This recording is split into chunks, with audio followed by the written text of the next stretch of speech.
આજે આપણે પનીર બનાવવા જઈ રહ્યા છીએ। પનીર બનાવવા માટે અહીં મેં 2 કોથળી દૂધ લીધું છે। દૂધ તમે ડેરીનું કોઈ પણ સારું વધારે ફેટવાળું યુઝ કરી શકો છો। મેં અમૂલનું દૂધ લીધું છે। તો 2 કોથળી દૂધને આપણે આ રીતે ગરમ મૂકી દેશું કટ કરીને ગેસ ઉપર। બહુ સરળ રીતે આજે હું તમને પનીર બનાવતા શીખવીશ। અત્યારે બારે આપણે જોઈ શકીએ છીએ પનીર બહુ જ ભેળસેળવાળા આવવા માંડ્યા છીએ, તો એ દરમિયાન આપણે જો ઘરે પનીર બનાવીએ તો સારું પડે છે। તો બહુ સરળ રીતે આજે હું તમને પનીર બનાવતા શીખવીશ।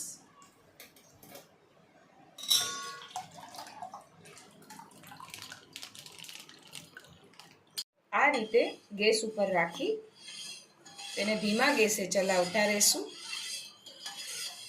एकदम उफाणो ना आवे ત્યાં સુધી એને ગરમ કરવાનું રહેશે। આપણું દૂધ એકદમ સરસ ઉફાણે આવી રહ્યું છે।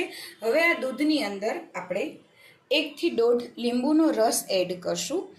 જો તમારી પાસે ખટાશ માટે બીજો કોઈ ઓપ્શન હોય તો ઠીક છે, બાકી વિનેગર કરતાં પણ લીંબુ સારું છે, એટલે લીંબુ નાખશું। અને પનીર ઉપર આવી ગયા પછી એને નિતારવા માટે અહીં મેં એક ચાયણી લીધી છે અને તેની નીચે એક તપેલી રાખી છે અને તેના ઉપર આપણે એક રૂમાલ આ રીતે પાથરી દેશું।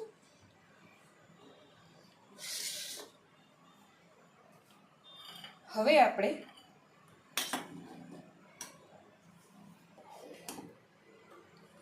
બધો જ લીંબુનો રસ એડ કરી દેશું। દૂધ આપોઆપ ફાટી જશે અને પનીર ઉપર આવી જશે। તમે જોઈ શકો છો આપણું પનીર ઉપર આવવા માંડ્યું છે। જ્યાં સુધી નીચેનું પાણી સાવ વ્હાઈટ ન થઈ જાય ત્યાં સુધી દૂધને ઉકાળતા રહેશું। એકદમ સરસ આપણું પનીર ઉપર આવી ગયું છે। હવે આપણે તેને તપેલીમાં અલગ કરી લેશું।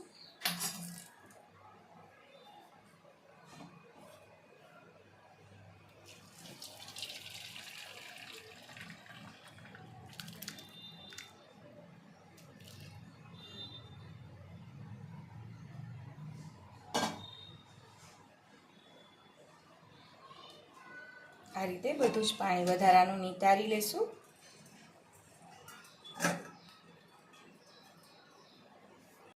એક પાણીના ગ્લાસથી આપણે પનીરને આ રીતે થોડું ધોઈ લેશું।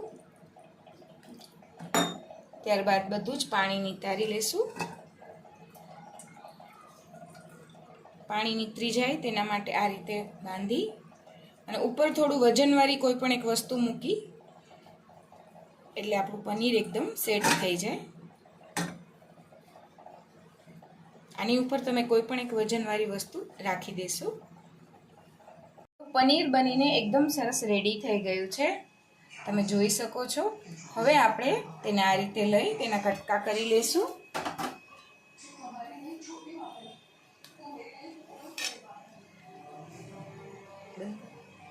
અરાઉન્ડ 2 કોથળીમાંથી 150 થી 200 ગ્રામ જેટલું આરામથી પનીર બને છે અને એ પણ ઘરનું ટેસ્ટી। એટલે ચોક્કસ ઘરે બનાવો આ રીતે અને બધા જ વેજીટેબલમાં પ્રોટીનનો સારી રીતે ઉપયોગ કરો।